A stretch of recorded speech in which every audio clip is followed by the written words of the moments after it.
quan trọng cái mạch. Ủa, hello bạn, tình hình bây giờ mình có những thứ như sau. Đây là một cái mạch bass check rất chi là bẩn thỉu của bạn, nhưng mà đó là một cái bản thương mại bạn ơi. Thì bây giờ mình sẽ ấy nha, nếu các bạn làm thì các bạn làm theo cái bản thương mại thì nó sẽ đảm bảo chất lượng hơn. Cái này rút ra là cực kỳ khó luôn bạn ạ. Nếu mình rút không cẩn thận á, có thể sẽ gãy đấy. Bằng cái 7 á, cái này ở dưới, cái này ở dưới vặn được nha, thì chỉ có mỗi ở trên thôi. Quan trọng cái mạch. Ủa, thôi là không sao. Mình biết ngay là cái đồ này mà, thì mình sẽ thay nó đi chứ. Mình xịt cái này vào đây đó, mình xịt để vào chưa chắc ăn thua bạn. Đấy, dễ hơn.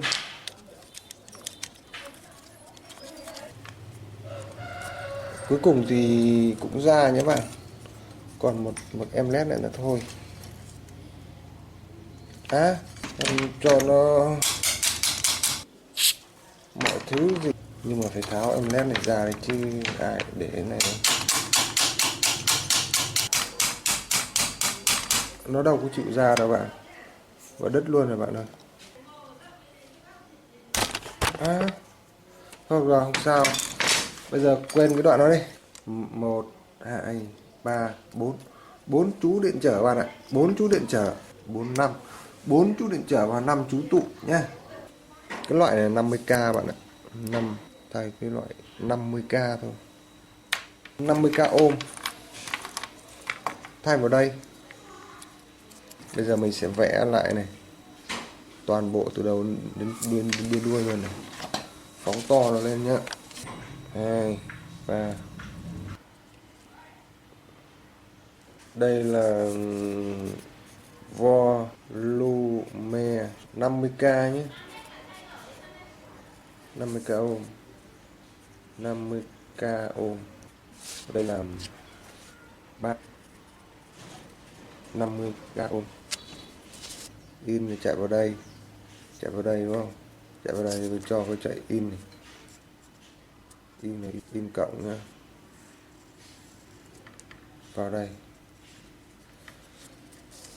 chưa, vào đây chạy một phát sang con tụ đây luôn này.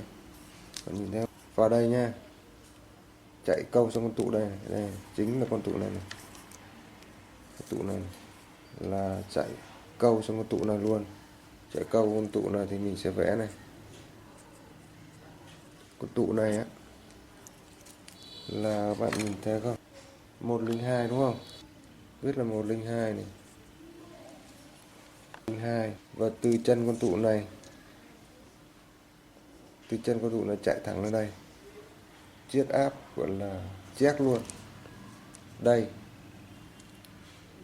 mình vẽ hơi lệch đúng không, cho chạy một phát vào đây luôn đi. Đường đi nó hơi bị ngoằn nghèo như vậy ạ. Bắt đầu vào con tụ này là đến đây là kết thúc đúng không, cái điểm này bắt đầu từ điểm này chạy một phát sang đây, thì từ cái điểm này với điểm này là một, thì chạy một phát sang đây chưa, thì chính là cái đường này. Đây vào ngay đầu điện trở này, vào ngay sang đây là qua một con điện trở này, qua một con điện trở, và qua con điện trở này xuống, đi thẳng xuống chân ngoài cùng của chiết áp, đi thẳng vào đây. Cái vấn đề là cái con điện trở này á, bao nhiêu ô, thì mình sẽ tóc cái con điện trở này ra cho bạn.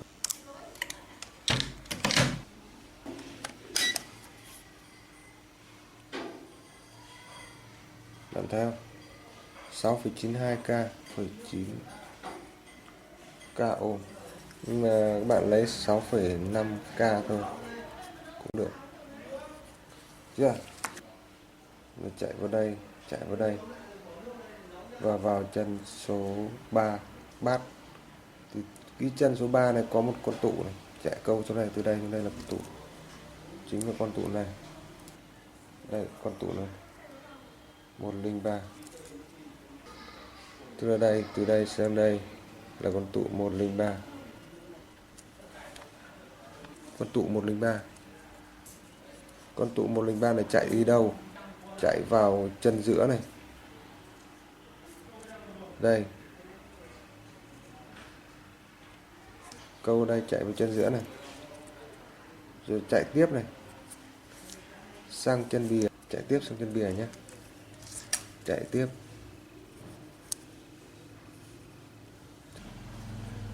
Sang chân bìa. Một con tụ tiếp tục cũng câu luôn vào chân bìa. Đây. Đây từ đây, vẽ như thế này cho đúng. Và con tụ này là giá trị của nó là bao nhiêu? Vào tụ 683 luôn bạn. 683. Chưa? Như vậy là mình đã làm đến đây rồi. Và từ cái chân này này, cũng cái chân bìa này sẽ đến một cái con điện trở nữa. Câu xuống mát. Chính là con này. Bạn nhìn thấy không?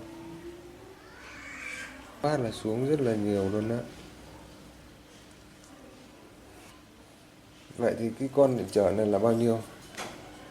Thì mình lại tóc cái con điện trở này ra mà đo cho chắc ăn đấy.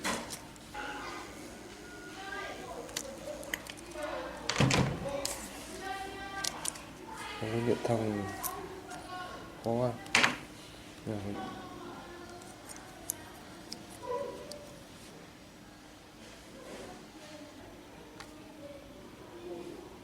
4,7K bạn ạ, 4,7K, 4,6 thôi. K, đây chính là mát này. Cái mát này nó chạy thẳng ra đây, chẳng thẳng vô cái treble volume luôn nhé bạn. Vẽ cái mát nó đậm đậm chút.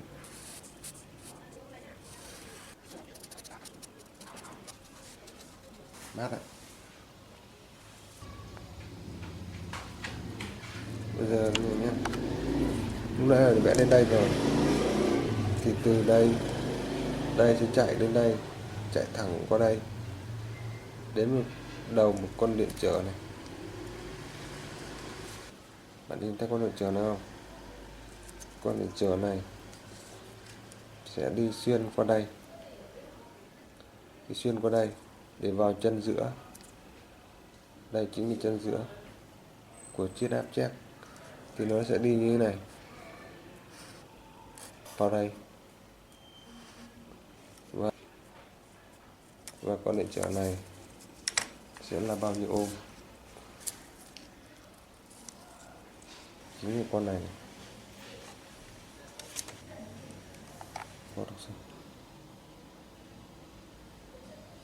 Tới 80K luôn.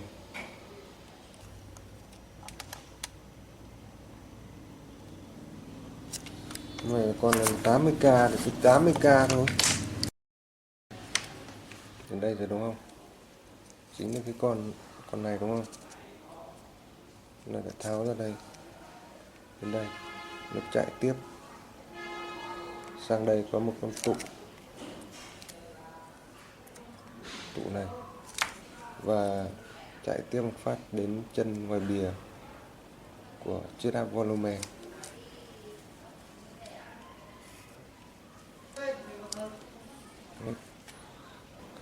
Từ cái điểm này này sẽ có một con tụ này, ở trên giữa này.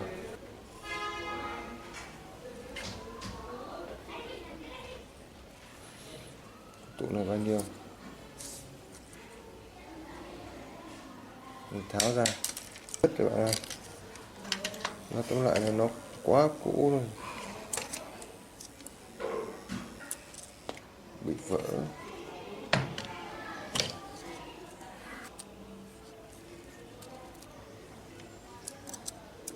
Lắm.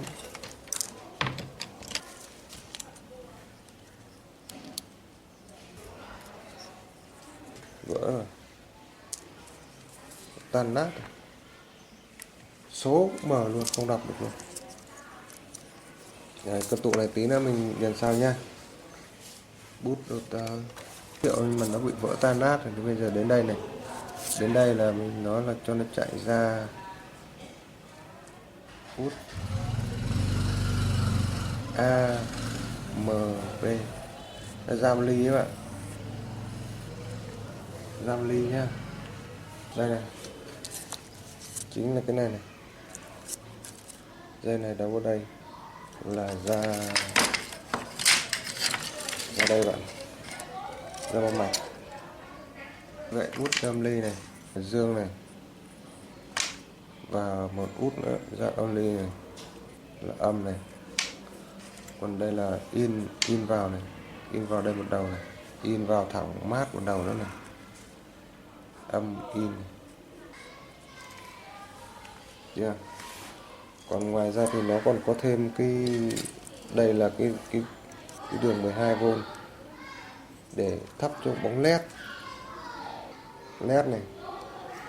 Thì led nó chạy từ đây rồi chạy xuyên qua đây sang đây câu cái được cầu chì đường dây qua đây, thì led vẽ như thế này 12V. Nhưng ở đây sẽ có một con điện trở này, chính là con điện trở này, đo cái biết ngay 1,4K các bạn, 1,5K. Đây là led. Ok, lắp lại cho bạn xem nhé. Lắp các cái con này vào đây này. Vì cái con này hư rồi.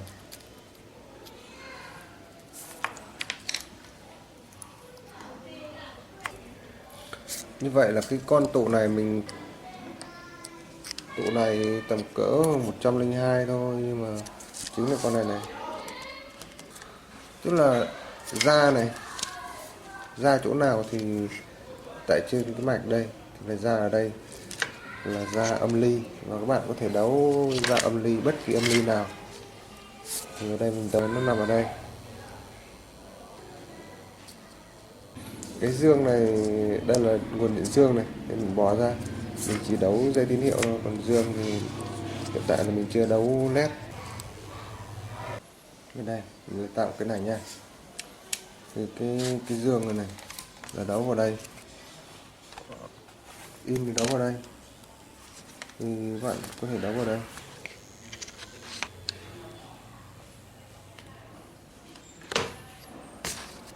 Để vậy nha. Âm này, âm thì đấu chung vào đây. Bây giờ mình đấu loa, đấu tạo một loa nha. Đây chắc đứt. Lấy cái chết này.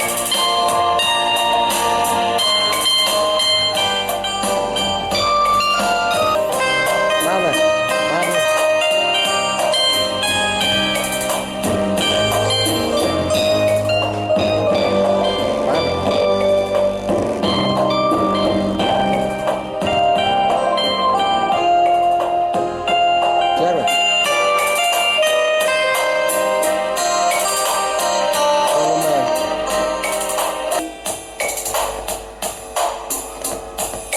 Bạn nhỏ không nhỏ được mấy.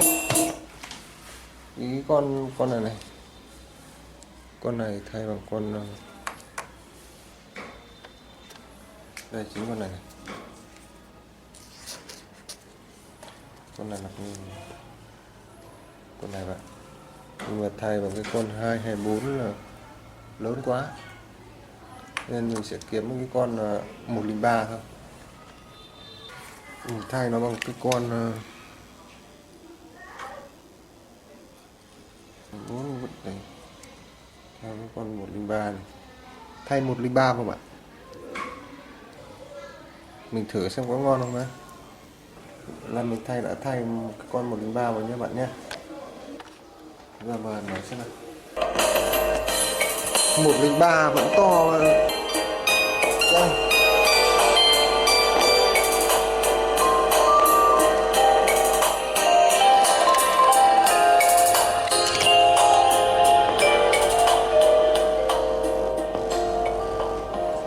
Chăng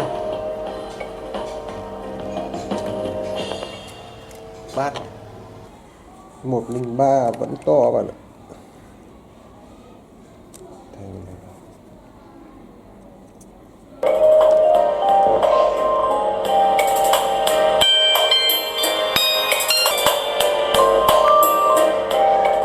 Bát này.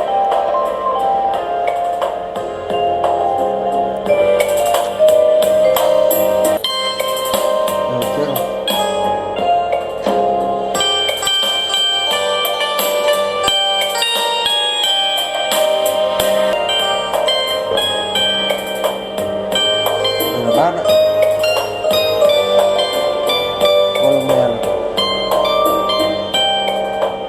Volume là không được hết cỡ.